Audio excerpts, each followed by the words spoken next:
Recording. I hope you can see the screen, everyone. Yeah, I reckon so. And Tom, are you ready to start? Oh, actually, Rita wanted to read out a comment, actually, that somebody typed in while we were waiting. I'll pass you over to Rita. Hello, everyone. First of all, Annie, you were ill over in where you are as well, so we do wish you best. Hope you're okay. Hello to Raphael and to Peter. And GR says, thank you, Tom. Always follow these webinars and the newsletter. VSA is sinking in, slowly getting to read the bars with the signals to confirm my decisions. Still doing lots of paper trading, and cheers from California. That's great news.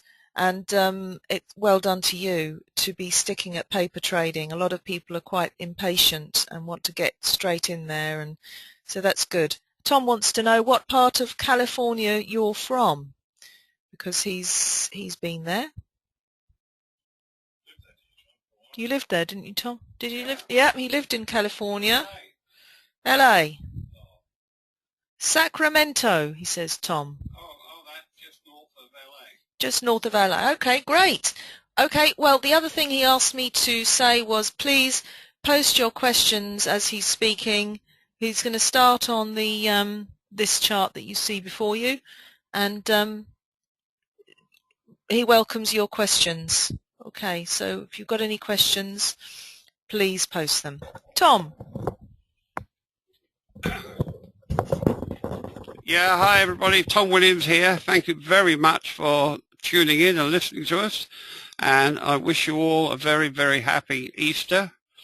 And we wasn't sure whether we were going to actually do the seminar. We wasn't sure who was going to be listening, but apparently there's quite a few of you tuned in. So we're certainly well pleased at that. And yeah, when people say, oh, I live in California, I mean, California is actually, I think it's bigger than England. I know it's quite a long way. You can be up north there, and it can be very cold, or down the south, San Diego, and even LA. Even in the winter, it gets to about 70 in the midday, so it's quite nice. But anyway, that's natural question, whereabouts in California, you know. But anyway, okay, so, right, we've got the chart in front of us. Yeah, I hope you can all see that. Please type in questions so we can answer them. This is a chance for you to ask any question, and we'll gladly do our best. As you know, Rita's here.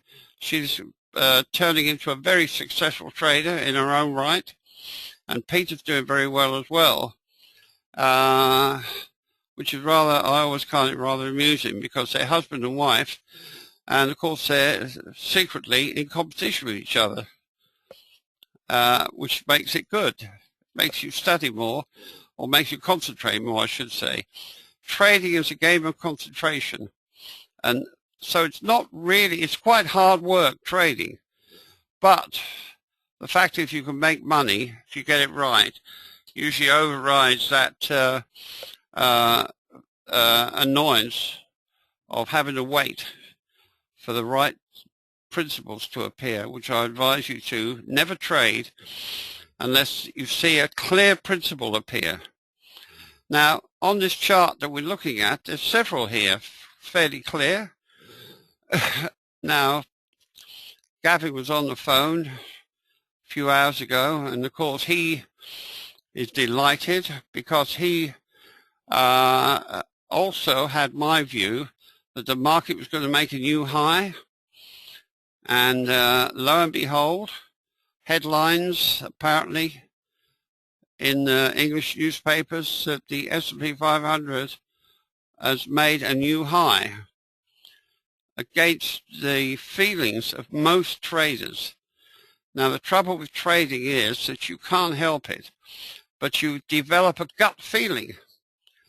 And when these markets keep going up like this, the gut feeling strengthens. Oh, this has got to be the top. This has got to be the high.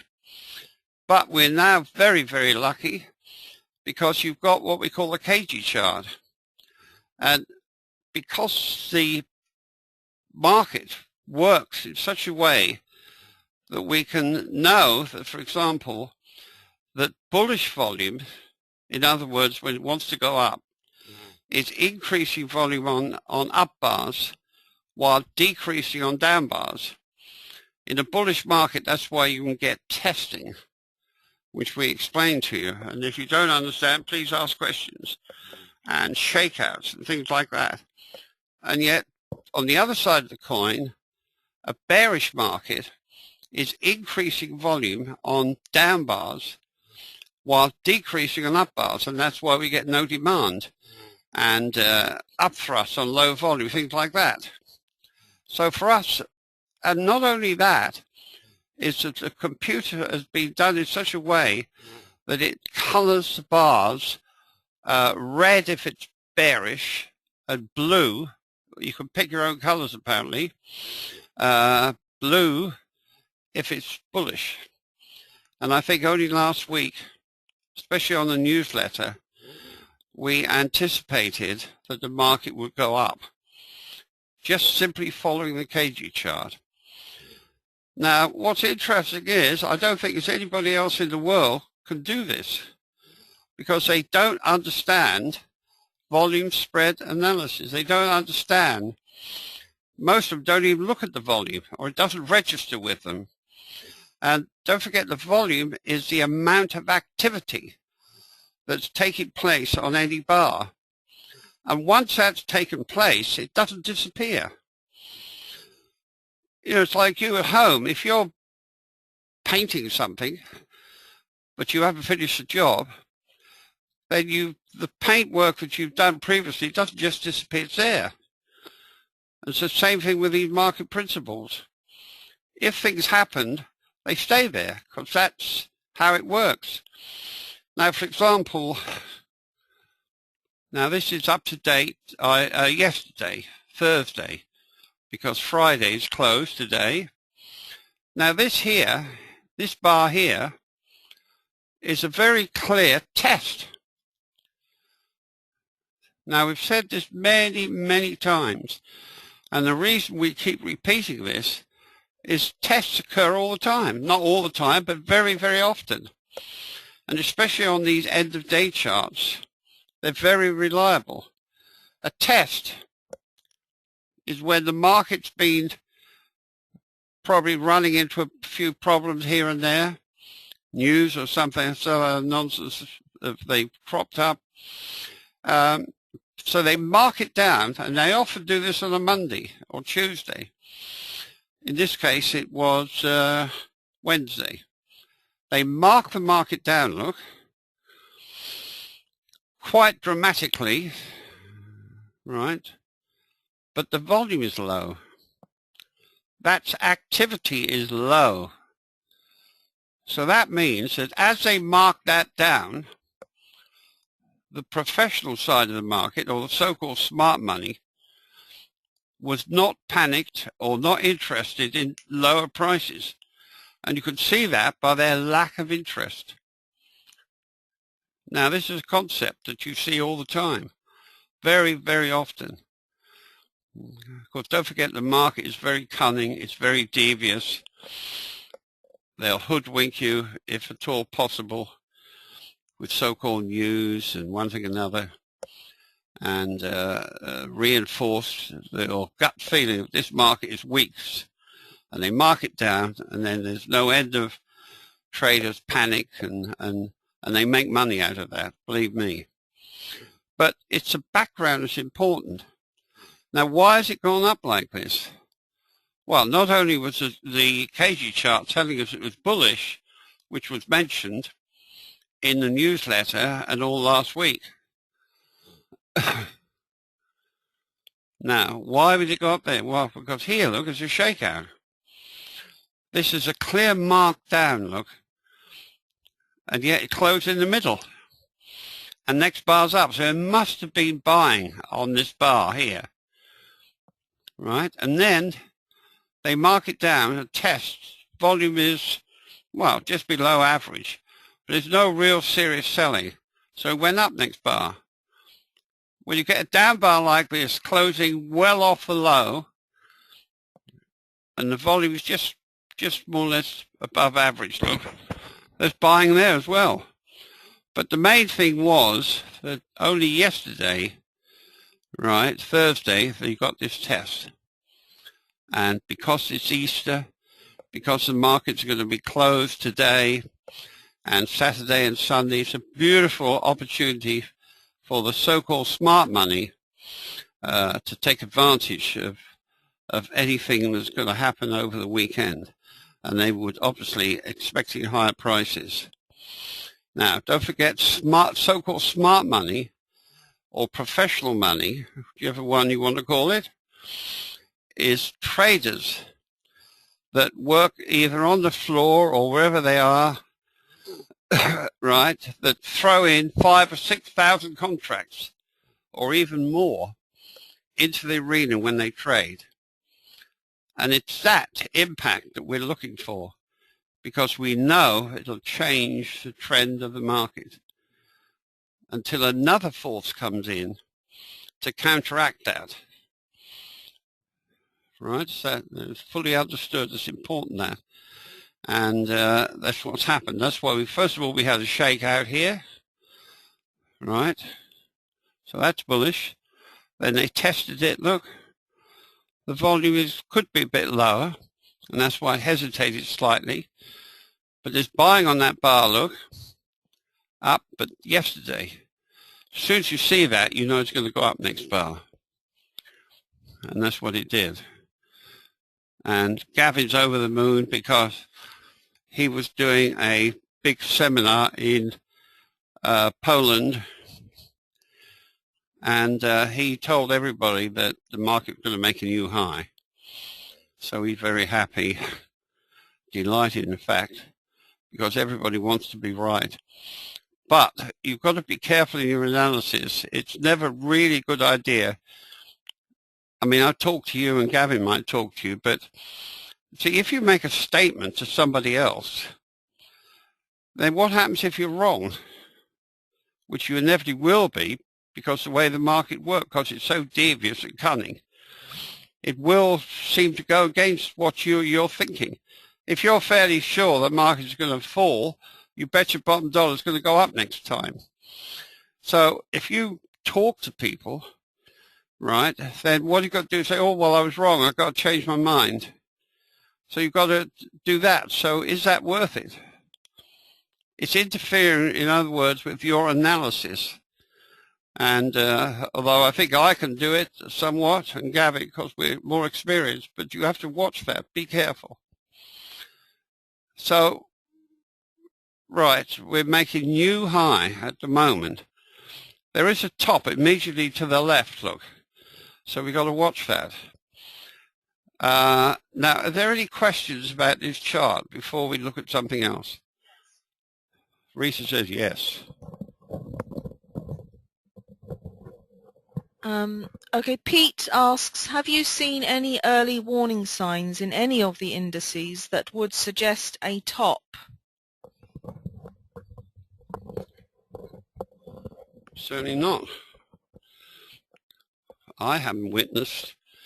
Don't forget, when you say any indice, the weakness will appear in the S&P 500 because that's where the main equity is. That's where the main value of the market lies. In other words, if that gets ill, everything else will get ill. If you look at these various parent indexes, like the NASDAQ and the Dow and that, they will follow this S&P 500. If this goes up, everything else will go up. Now, on saying that, we're talking about indices, you know, the parent index. But if we look at the stocks and shares, that's why we like to pick stocks that are acting stronger than the index. In other words, if this market goes up, then you'd expect a decent stock that you were following to also go up. However, if it fails, some of them even go down. There's something wrong. It's something you should not be interested in. because there's so many things you can trade here. You don't have to be stuck with something that's acting weaker than the index. And that's interesting. But it's a whole study of that. And of course, as you study it, your skill as a trader kicks in. And you can't really go wrong if you follow this properly.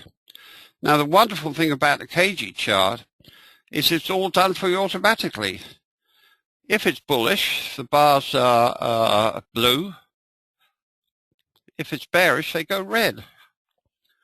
It switches very quickly. It's actually following the bullish or bearish volume at that moment. And so you should pay attention to it. And so if you ever get a gut feeling that the market is, say, bearish, or looks very dodgy to you, or you feel it's dodgy, and yet you look at the KG chart and all the bars are blue, in other words, the volume is bullish, your gut feeling is misleading you, which it will do. Can't help it. That's how things work. You try it. Look at it. Was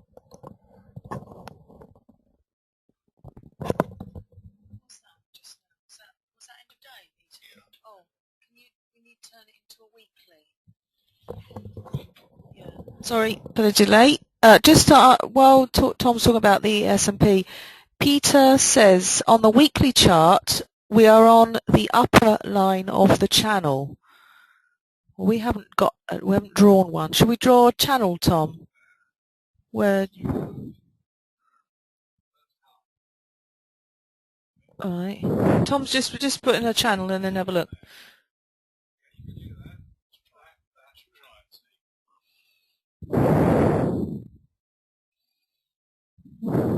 Right, yeah.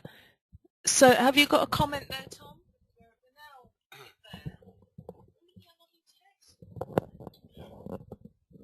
Rita says, look at that lovely test.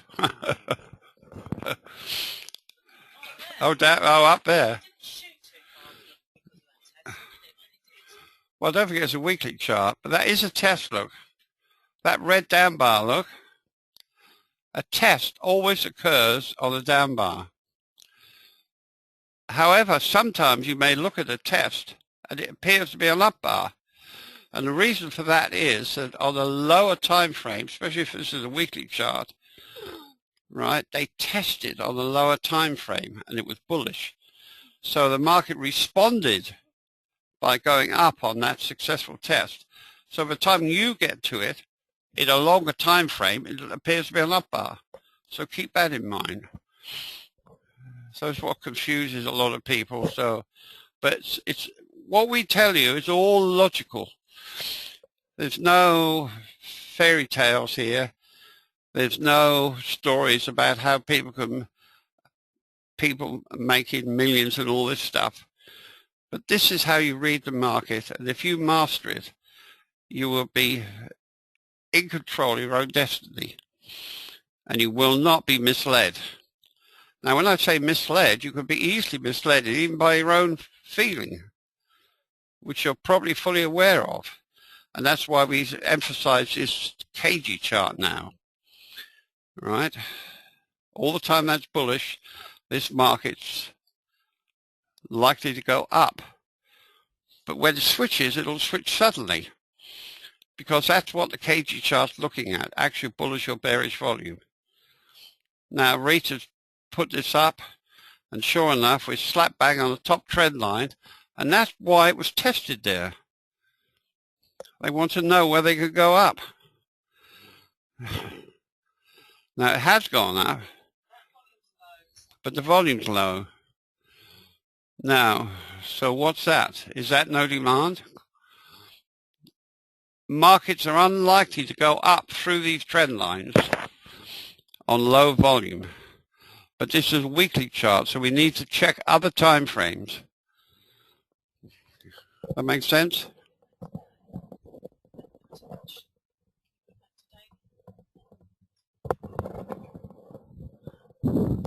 Okay, Peter's just putting back to a daily chart because Ned, but there are actually, Tom, a few new people here in the room, and Ned is asking, does Trade Guide have KG charts? Well, Peter will show you to put this is the daily, end of day program that has the facility for a KG chart, and you press chart, is it chart style?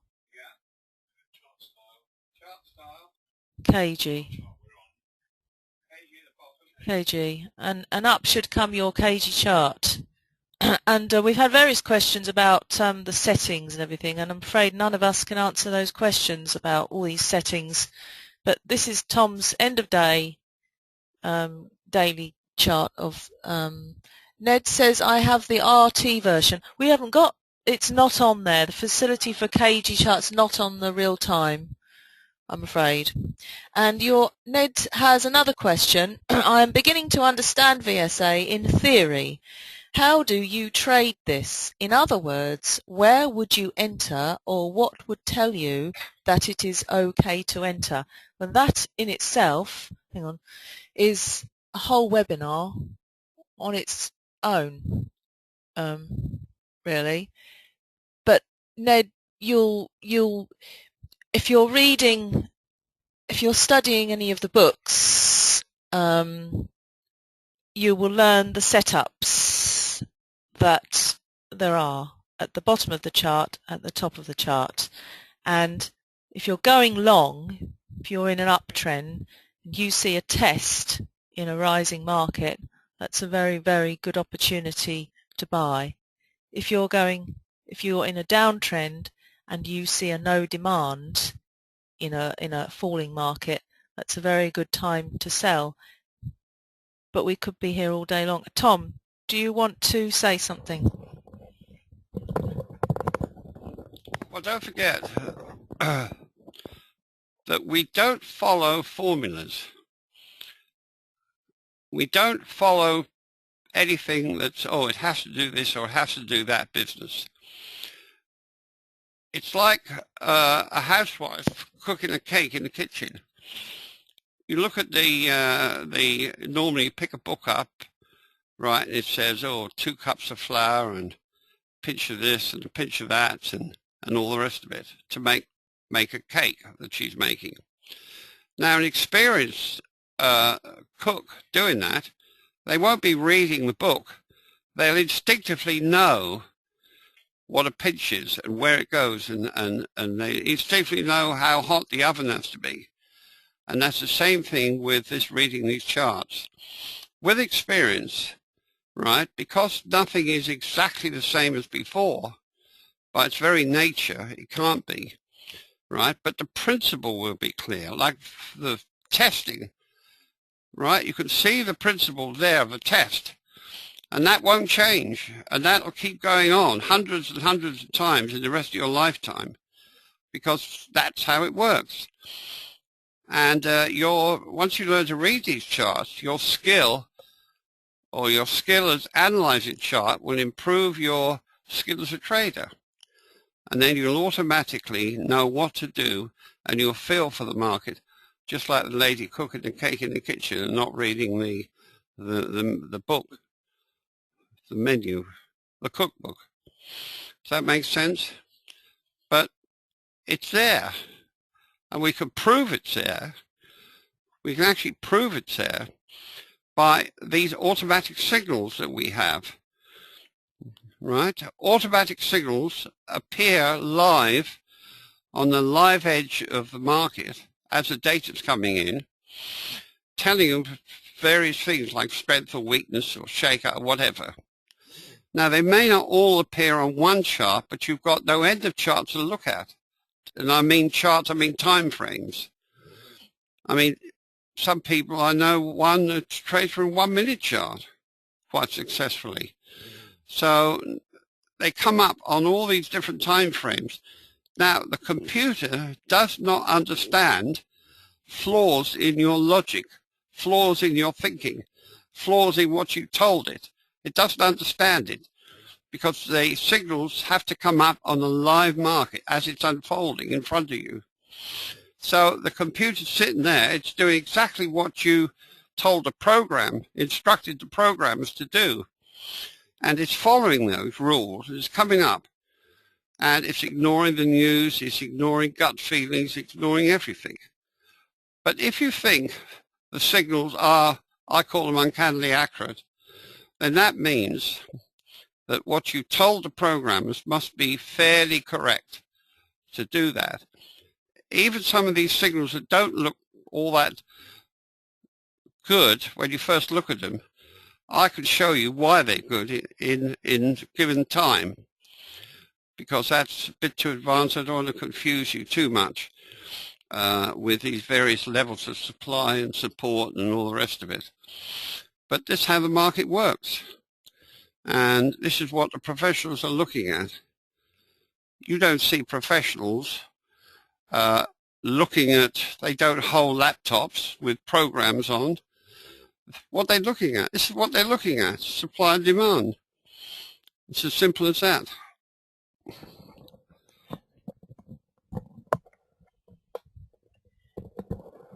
Okay, back onto that subject of KG, a few things coming up. Thomas says KG works on NinjaTrader in real time. Then Carlos says the confusing part of the KG chart you guys are using is that in Sierra charts and on NinjaTrader, the S&P KG chart looks totally different than in yours, even after adjusting the settings. I was on a call with Ken and not even he could make the KG chart on NinjaTrader match yours, regardless how much he adjusted the settings. I hope somebody could help us with that because it's really frustrating. Well, I'm looking at my husband Peter. Can you help with any of that or not? He can't answer. He hasn't invested. Tom, do you want to speak? Hang on. Well, first of all, a word about that is I've never in my life been shown one of those chart systems that you're talking about.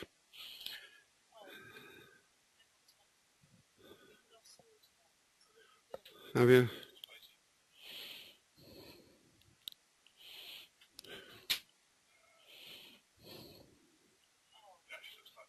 Eh?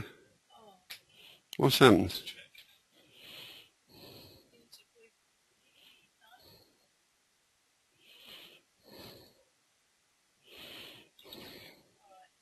Is it back? Right. Can you hear me? Not yet, Peter. Type in if you can hear me. Here we go. I don't know what's happened there. Anyway, now those charts that you were talking about, I've never, ever been shown one. Whoever did it, Gavin and etc., these people come in and seem to know what they're doing, or think they do sometimes, but they don't. And they produce some of this stuff. I've never been shown or asked to check it. So that could be a very good reason why some of these charts look different to others. Because you have to know what you're doing and talking about when you instruct a programmer. So you have to know what you're doing. Now, a lot of these so-called experts come in, and they may be expert at various things, but they're not all that expert at VSA principles. So it doesn't surprise me at all.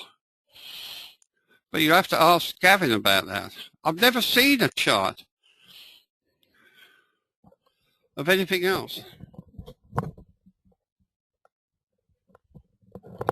All right, Pete, we've got a question here from Jerry, and Tom, can you discuss the characteristics on which upthrust not to short, despite minor weakness in the background? Peter, was it yesterday you were looking at the Dow, and you saw an up, we were out, so we didn't trade yesterday, you came back and you saw an upthrust. Can you remember what time frame that was? Can you find, would it be on here? Just so we were looking in hindsight, which of course is easy, isn't it? But we saw an upthrust that appeared during the day, and it didn't work, basically. And I can say myself that we were thinking perhaps it was on news. Sometimes news creates an upthrust, and then it goes once it's there. Is it that one? Right, do you want to speak, Pete? Yeah, hi, it's Peter here. So as Rita was saying, we came home and we just had a quick look to see what had been going on as a matter of interest, and I looked at the Open, which occurs in the UK at around about 1:30 at the moment in the afternoon for us. And I just happened to notice that, and I thought, well, a sort of an upthrust basically, after some high volume, but the market's just opened, and then it went up after that. So I thought, well, I bet you there's some news. I didn't check. But anyway, going back to the question, you were kind of saying, in a way, when's an upthrust not an upthrust? So I'll pass you over to Tom to answer that one. Well, as far as reading these markets, VFA is concerned, there are steadfast rules governing upthrust, right? And one is that upthrust is only a true upthrust if you've got previous weakness in the background. Now, this incident here that Peter's talking about, you haven't got weakness in the background. Matter of fact, you've got strength, look. Here, what's this? Green arrows. Where's the weakness? That's not an upthrust. An upthrust is liable to occur when you see this here occur. This is weakness, look. High volume, yes. So there's supply there. And on that supply it went sideways, and then you get your upthrust. So that's very, very important. Yeah. So keep that in mind. Upthrust, it may look like an upthrust. It may smell like an upthrust. It may even taste like an upthrust. But unless you've got weakness in the background, it's not. In this case, it's simply high volumes come in because the market in America opened. And that's the result of that activity, look. And we can show you that because here they've tested it right there, look. There's a test there, look.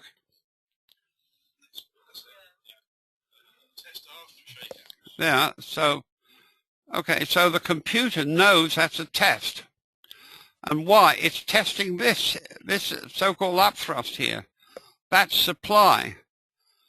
And the biggest danger to a professional smart money traders is that if they go long or stay long, excuse me, right, that other traders, don't forget there are no friends in the stock market. Nobody's going to help you, no matter how big you think you are, right? It's other traders dumping their holdings on you, and therefore that's why they must have these tests. And then up it goes on the back of that, and then the high volume comes in. Weakness, when it appears, will appear on up bars on high volume, and there it is, look, there's the high volume. So you immediately know that that market's hit a stumbling block for higher prices. And it goes forward, then of course the market's devious, it's cunning, it's there to mislead you, therefore they mark it up. And you think, oh, that Tom Williams is wrong, look. This is going up, look. I'm going long, I'm certainly going to not shorting this. And all sorts of things will go through your mind. Right, and then of course it goes sideways, and there's even a green arrow there which let it go sideways slightly. But don't forget, if you see a sign of strength appear and the next bar's down or the market doesn't respond, and you've got that in the background, and here comes the background again, you see, you know you've got serious weakness there on this high volume. That has not disappeared. That's work there showing that the market is full of supply at that moment. Okay, so keep that in mind about upthrust. Okay.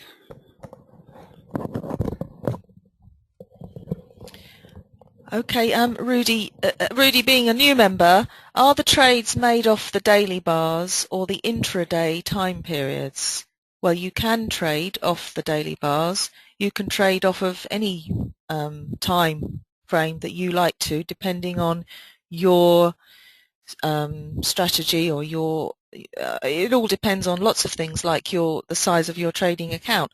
Myself, I always look at it's always good to look at the daily bars to see the general trend, to see any signs of weakness or strength in the daily time bars, and that gives you some kind of idea the next day when you actually look into the intraday time frames, depending on what you're looking for to trade off. Myself, I'll look at the 10 minutes or the 15-minute bars because I'm only looking for, say, 10 or 20 points out of the market, and that's how I trade. But other people are quite different. Some people trade days, weeks, months. That's up to you. Now, there are people with questions and hang on, okay. Could we put Apple up, Peter? We got Apple? We've got the daily chart of Apple coming up. And, Tom, could you comment on Apple?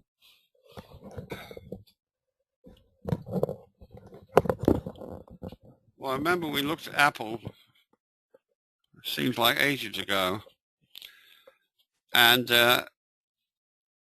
we saw that signal up there. Well, no, we didn't need a signal, because you know that when you see that, it's supply overcoming demand, right? That's why you've got to be flexible. It looks like an upthrust. It is an upthrust.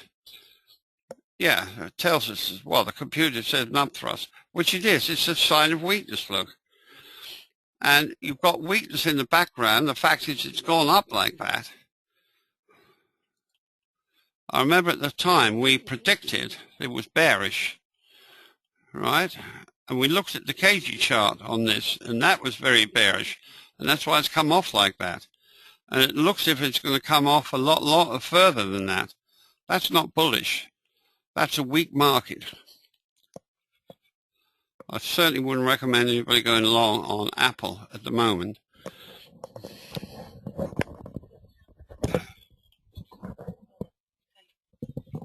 And Louis would like you to take a look at cable, the pound dollar. We're just,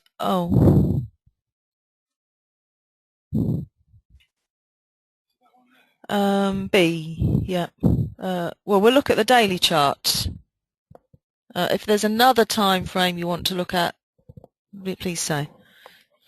Yeah, daily chart of pound. Future. That time frame. It's a day, daily. All right. Well, the first thing that's obvious is in a clear downtrend. Now, the market's not going to turn around, right, until you see a selling climax or demand coming in, and it'll be on a down bar or down bars even, and it'll be down here, at least down here after a decline. Now here, look, right, we can see the weakness, look. Markets do not like high, ultra high volume on up bars, and lo and behold, there it is. You can see that. You can see that if you're a schoolboy or a schoolgirl, right?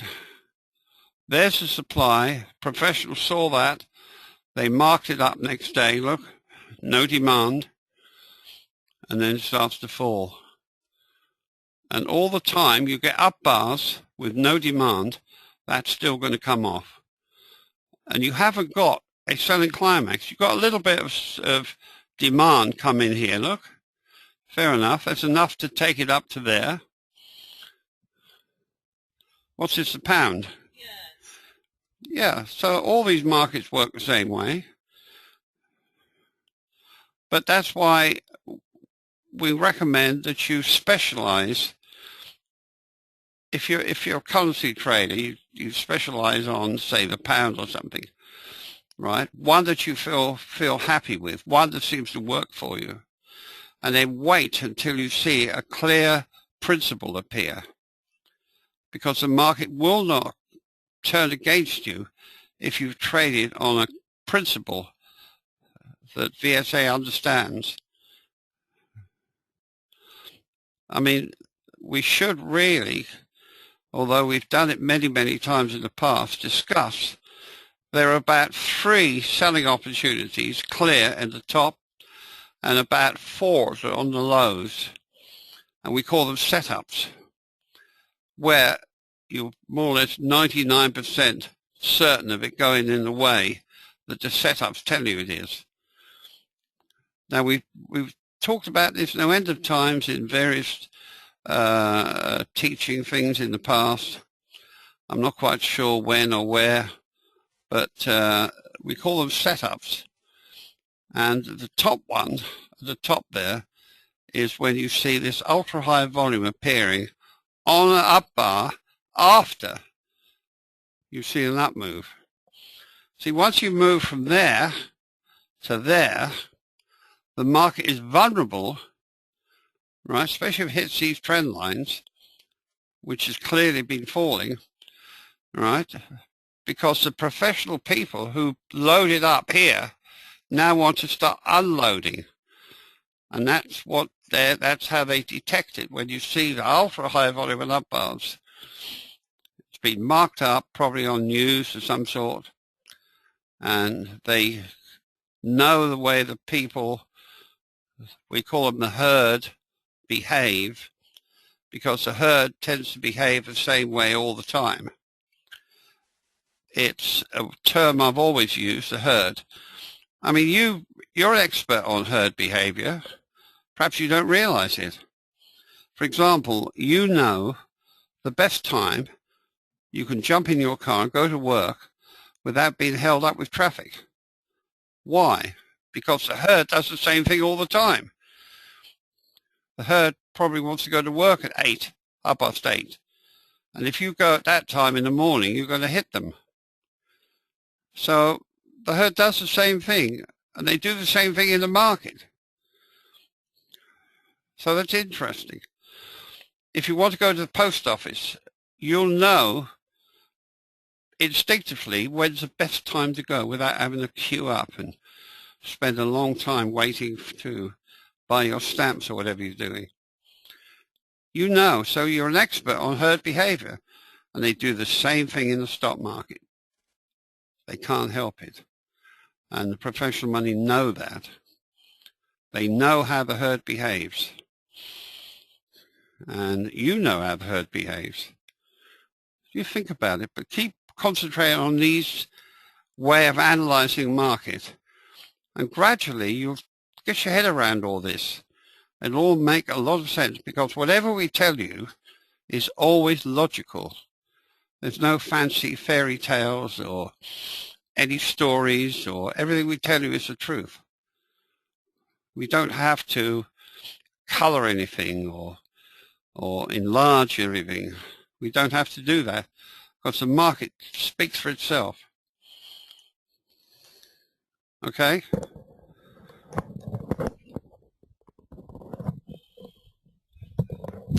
I'm just putting Microsoft up, the daily chart for Pete, who says, while most news articles are negative on Microsoft's growth, this daily chart is moving up slowly but very steady. Is this a typical example of the news versus reality?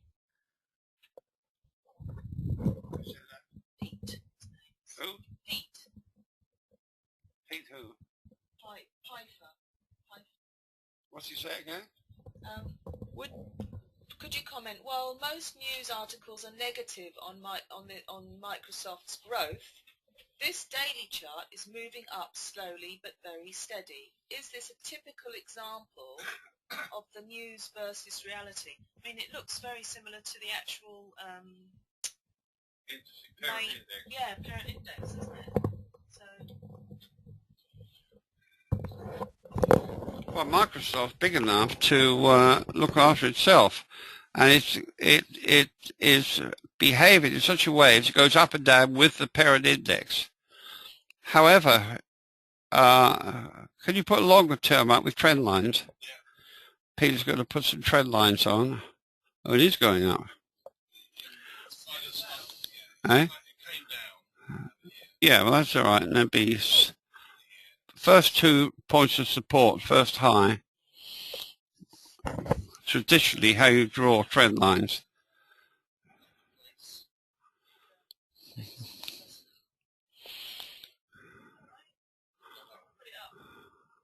Is that the first 2 points of support? Yes.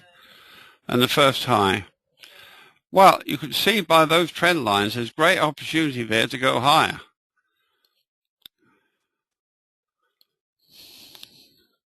What's that, support line? Yeah, we haven't drawn this very well. First 2 points of support.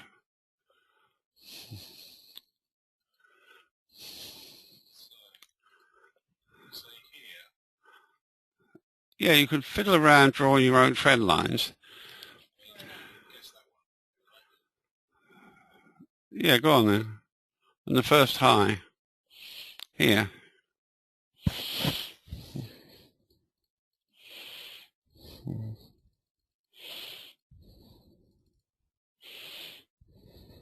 That's it. Well, you can see there is great opportunity to go higher. Is this a daily chart? Yeah. Is there a KG chart on this? Yeah. Bullish. All the time those lines are green, it's potentially bullish, so you've got to be careful. But Microsoft is such a strong stock. It's acting. Well, that's how it works.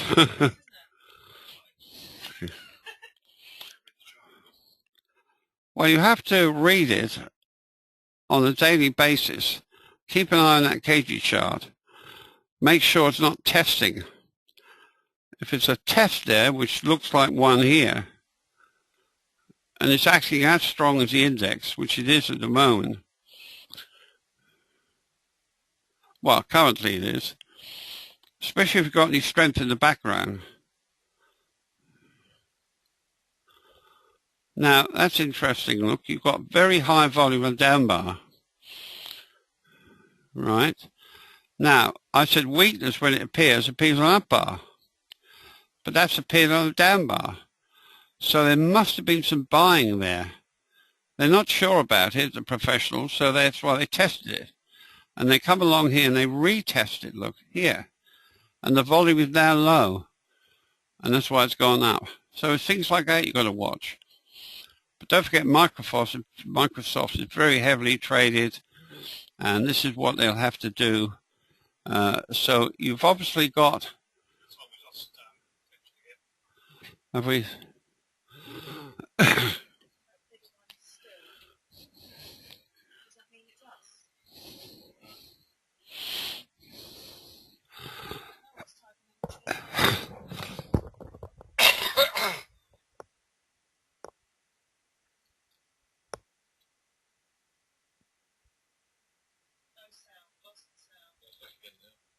Is it back?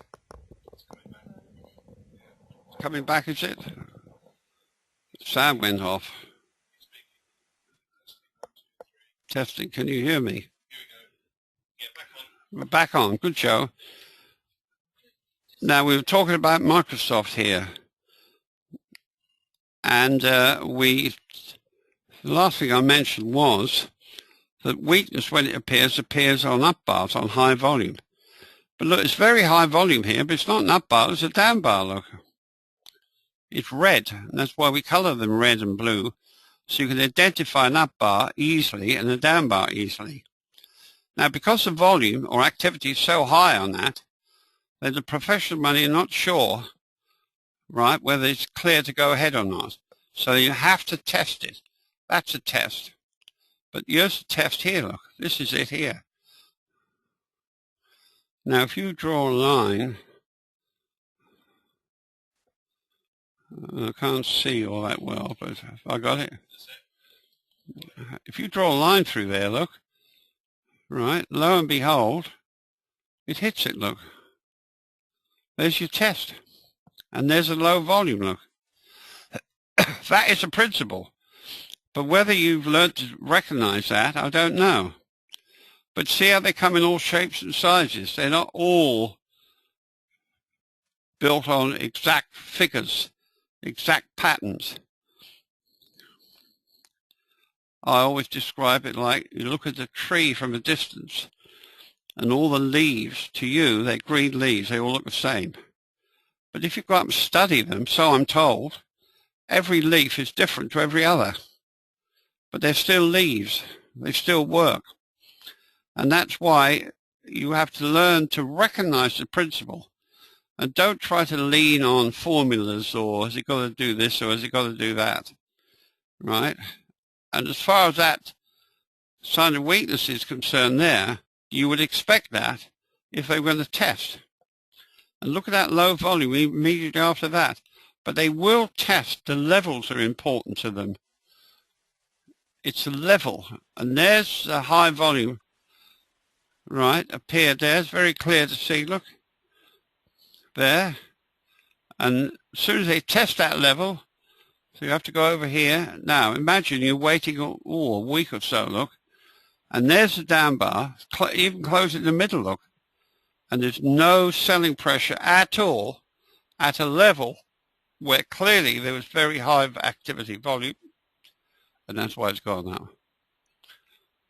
It's simple.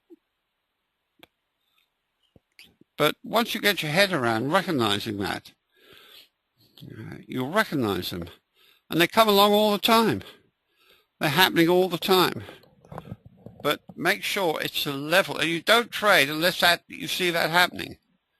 Sometimes the market's so strong they don't even bother to go that low. But it's too bad if you miss that. But there'll be other indications around.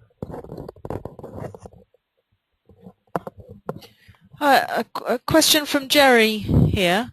Tom, as I get better analysing the charts, I am starting to see a pattern for price markups. High volume up bar preceded by a low volume up bar and then the price goes south. I find this more common than a low volume up bar which then goes south. Is this a correct finding when analysing for a small trend change?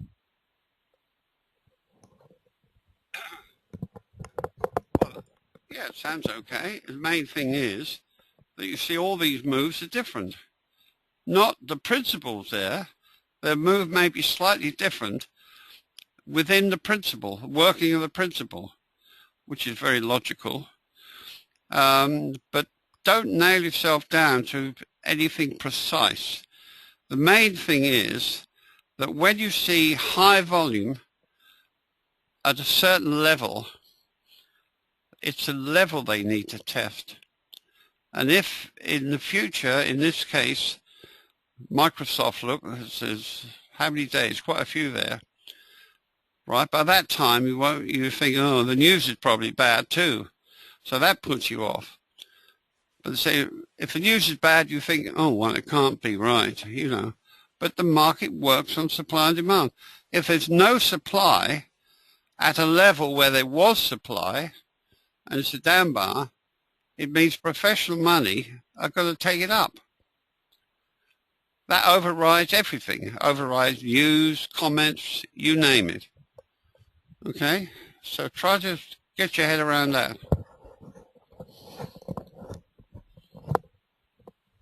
Sorry, Ned, I noticed that you asked a question on this Microsoft. Is the bar 2 prior to that also a test or a no supply? Ned, I wasn't looking at when you asked that. Are you implying this one here? Yes, because do you want to say, is that a test or a no supply, Tom? Well, the bar when? Yes.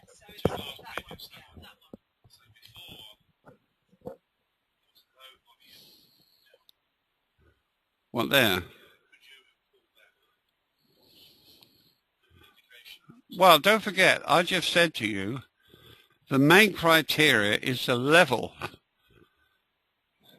especially when you've got a trend line there to bounce off. It's the level that's important. And the level was over here. Here, look. Right. And there's clearly, it's penetrated that level slightly, bounced off the bottom trend line as well, which helps. But you'd expect these signs of weakness come in because the professionals need to test the market.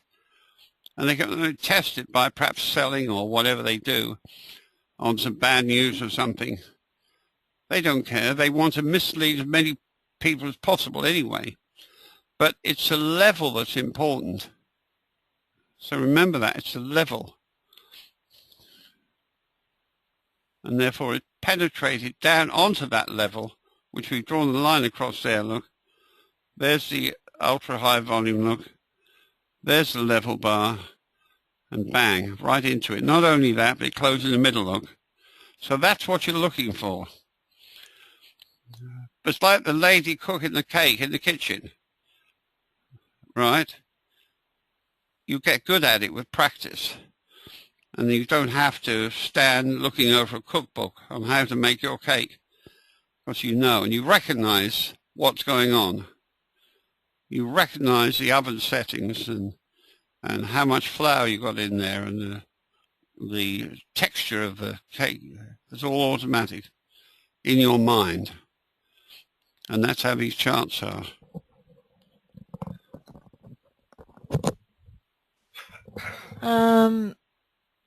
Audrius, test is no supply, right? Question mark. Yes, they're similar.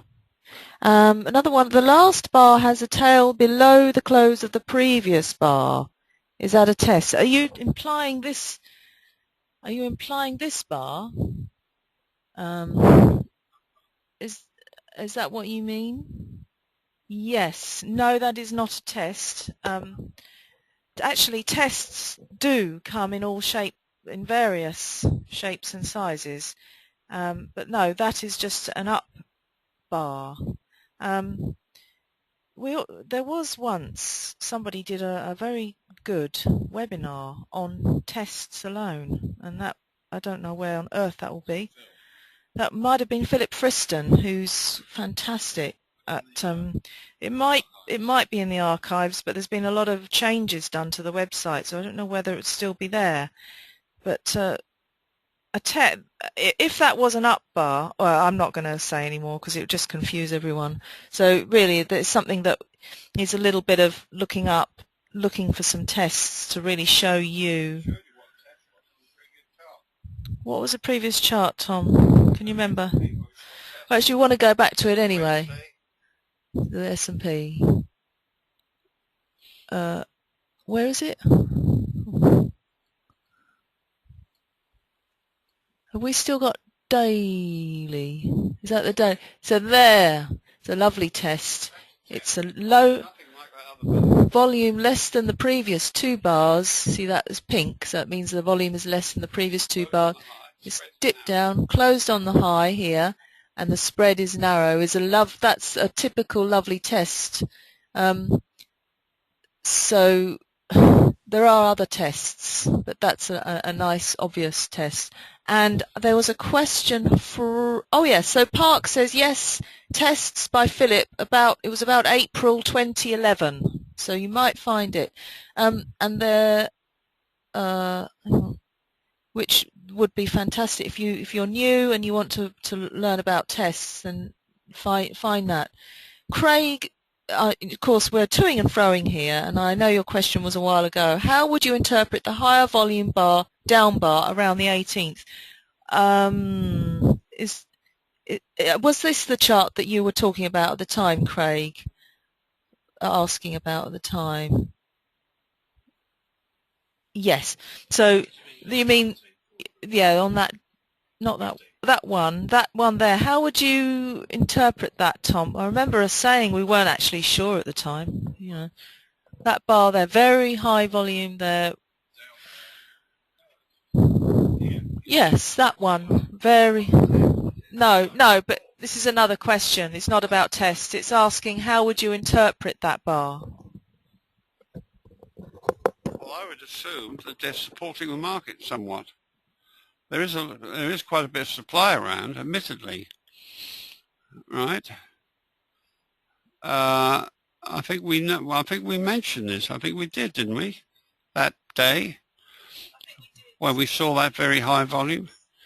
That's right. It's coming back to me now. I think I said there's obviously people buying and obviously people that are selling. So it's a mixture. I think I mentioned it. If you can look back on what we said at that time, and that proved to be correct. But because of that supply present on that very high volume, but don't forget it closed in the middle. And also I said that there are a lot of people, traders, trade on these trend lines, and that will account for some of this volume. But they moved it sideways, look, and these are definitely down bars on lowish volume relative, especially to this. And that's why it's gone up. And then before, yesterday, look, right, there's a test. That's a proper pucker-looking test. Now that bar there doesn't look anything like it, does it? Doesn't look anything like a test. Now I described the test, right, and I'll say it again because it's so important. Excuse me. Imagine you are a general in the Second World War and your troops have got their eye on the town that you have to take a few miles ahead. So you're down in your bunker or wherever you are, planning your strategy. So what the general does, he wants to bomb the hell out of the town or shell it, planes or whatever first, right? Because he doesn't want his troops to unnecessarily get shot down as they're attempting to enter the town. Because the enemy might be holed in and prepared defenses and so on and so on. So this goes on for 2 or 3 days. And then he wants to know where the enemy has been dislodged. Because the danger is that if the enemy have not been dislodged, they're going to shoot his troops as they try to enter the town.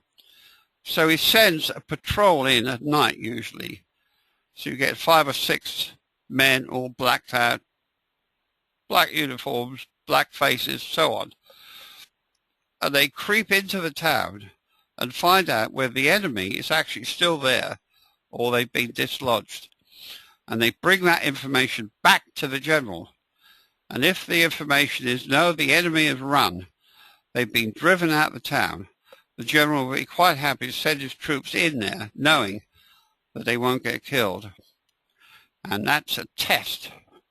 And they do the same thing in the stock market, because the danger is that if you're a professional trader and you mark it up, which costs you money, right, other professionals or somebody else will start dumping their holdings on you, right? That's a danger to you and you're liable to get killed. So they test the market, they drive it down. If there's no volume or no activity, they know the enemy is driven out of the market. In other words, they're not going to dump their holdings on you when you mark it up, because there are no friends in the stock market. Remember that.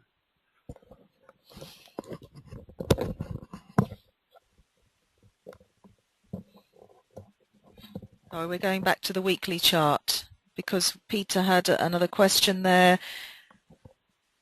Do you remember this chart, the weekly chart of the S&P, and we're up onto the top trend line there, Tom? Peter's asking, can one say the last bar is a no demand?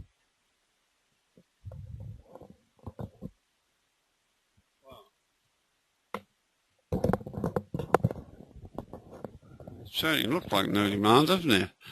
But you'd be a little bit cagey because you've got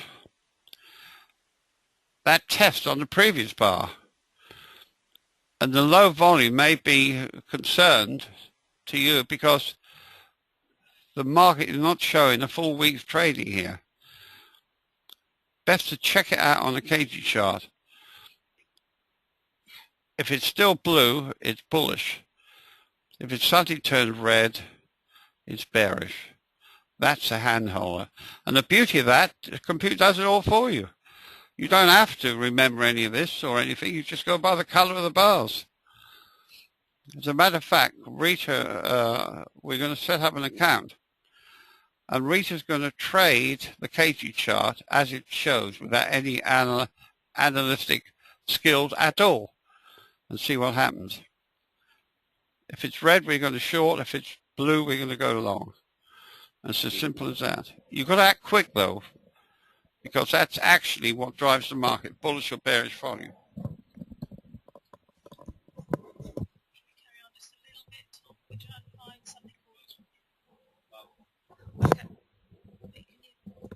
This will be our last question because we're over time and we're just looking for NUGT for Aaron, who's been waiting a while.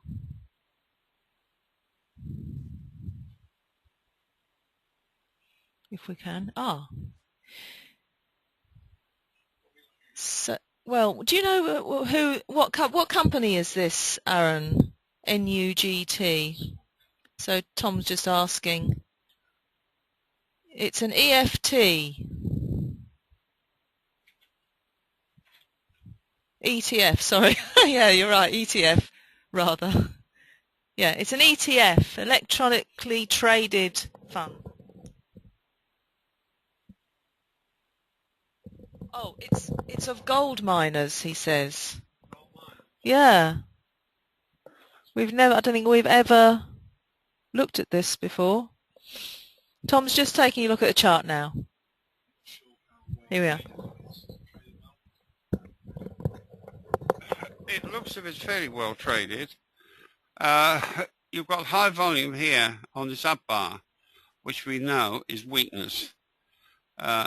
Obviously not enough to turn this into a bear market because you've got this, but that's what knocked it sideways, look. It's going sideways here. Right. That looks like a test of some sort. You've got a bit of high increase in volume on this up bar. That's why it's come off, look. This seems to be riding in harmony with the parent index, or certainly the S&P 500. That looks like a bit of support there. This looks as if it could still crawl up higher. But don't expect anything dramatic. Okay, we have to finish on there. And I'm sorry, there's a few questions. Leonard, it would be good if you could copy and paste because Leonard has a lot of questions for Tom. Be good if you could put them in the forum. We're going to be here tomorrow, so I'll check the forum and maybe Tom can dictate answers to your questions, or anybody else. If your question's not answered, then please go to the forum. And we're planning on doing all right, yeah, David says it would be nice to see these recordings posted to the archives. Yeah, the last one's from 1st of Feb. Did it work last week, Peter? Okay, we'll check last week's because we did it, and we'll have a look, and we'll do it today. We sometimes have problems. So, and the newsletter, Tom, when do you want to do tomorrow? We're planning tomorrow to do the weekly newsletter. So, other than that, have a fantastic weekend and holiday, and we'll be back same time and same place next week. Thank you. Bye-bye.